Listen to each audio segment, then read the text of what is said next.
샬롬. 말씀이신 예수님은 우리에게 구원의 생수가 되십니다. 또 우리 안에서 생수의 강이 되어 흘러 넘치게 하십니다. 오늘 주신 말씀과 은혜로 나를 살리고 또 흘러 넘치는 충만함으로 가족과 이웃을 살리는 하루가 되시기를 소망합니다. 여러분, 정의를 세우는 사람 하면 어떤 모습이 그려집니까? 저는 칼을 높이 들고 있는 사람, 악한 세상에서 정의의 심판을 위해 투쟁하거나 싸우는 사람이 생각이 납니다. 혹은 안중근 의사나 독립운동가와 같이 어렵지만 자신의 소리를 높이고 불법에 대항하는 그림이 생각이 됩니다. 오늘 하나님의 뜻에 따른 올바른 모습을 드러내는 말씀이 나옵니다. 바로 메시아 예수님에 대한 것이지요. 하나님은 예수님을 이방에 곧 세상에 하나님의 정의를 세우기 위해 택한 종이요 기뻐하시는 자라고 말씀하십니다. 예수님은 세상의 사람들로 하나님의 정의를 따르게 하기 위해 칼을 들지 않습니다.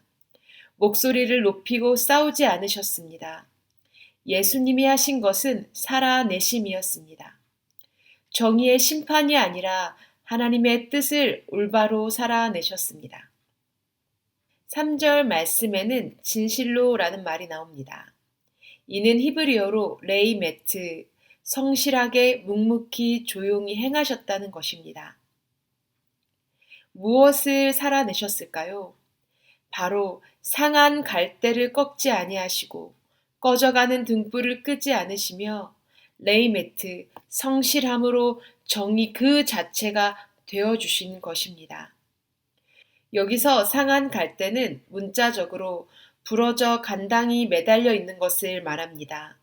이는 죄로 인해 위기와 절망에 처한 존재를 뜻하는 것이지요. 꺼져가는 등불은 불이 없고 촛대의 불씨는 거의 죽고 연기가 피어오르는 상태를 말합니다.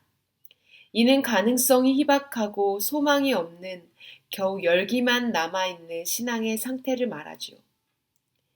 이러한 자들을 바로 심판하시고 정의를 세우시는 것이 아니라 예수님은 부러뜨리지 않고 끄지 않으시며 기다리심과 그 사랑으로, 아니 그 부러짐과 불이 꺼지는 그 심판을 대신 받으심으로 하나님의 뜻을 세우신 것입니다. 예수님은 찾아가고 만나시며 홀로 있던 사마리아 여인과 과부와 고아, 세리를 찾아가시며 죄뿐만 아니라 삶 속에 외롭고 아픈 자들을 회복하게 하셨습니다. 예수님은 참으로 하나님의 공의가 무엇인지 사랑으로 인하였음을 아시는 분이셨으며 그렇게 사랑으로 살아내셨습니다. 부끄러운 이야기지만 저는 예수님과 반대로 이러한 실수가 있었던 사람이었습니다. 여전히 부족하지만 이전에는 제가 가진 열정이 마치 불 같았습니다. 하나님의 기쁘신 뜻을 위한다고 생각하며 저 자신을 몸부림치기보다는 옳은 소리를 내뱉는 모습이 있었습니다. 때로 이 옳은 소리는 상한 갈대와 같은 사람의 마음을 부러뜨리며 꺼져가는 등불을 낙심하게 하는 것이었습니다. 이것이 하나님의 정의를 세우는 것이라 착각했습니다. 그러한 저는 심판자의 모습으로 교만하게 있었던 것이지요. 마치 욥의 친구들처럼 말입니다. 그러나 예수님은 그러한 죄 가운데 있던 상한 갈대와 같은 저를 꺾어버리지 않으시며 기다리시고 사랑하셨습니다. 꺼져가는 등불 같은 저의 영혼을 포기하지 않으셨습니다. 그러한 사랑함으로 제게, 우리에게 세상에 정의를 세우셨습니다. 오늘 마지막 말씀절에 섬들이 그 교훈을 앙망한다고 성경에는 기록됩니다. 섬들은 이스라엘 외에 하나님을 모르는 수많은 이방 나라들이지요. 이 세상 나라들이 예수님이 보이신 그 모습을 바라고 배운다고 말씀합니다. 그렇게 이방 나라에 하나님의 정의를 세우는 것입니다. 이는 전혀 세상의 방법과 같지 않았습니다. 그러나 이러한 사랑으로 우리는 구원을 받게 되었고 이 방법은 하나님이 기뻐하시는 것이었습니다. 사랑하는 성도님들, 우리도 예수님을 본받아 앙망하며 사랑함으로 정의를 세워가는 모두가 되기를 바랍니다.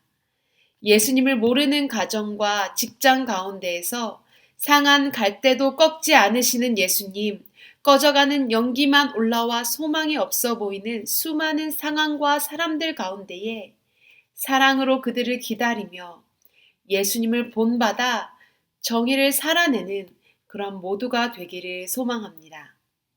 아버지 사랑 내가 노래해 아버지 은혜 내가 노래해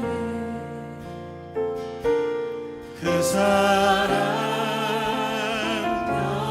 변함없으신 거짓없으신 성실하신 그 사랑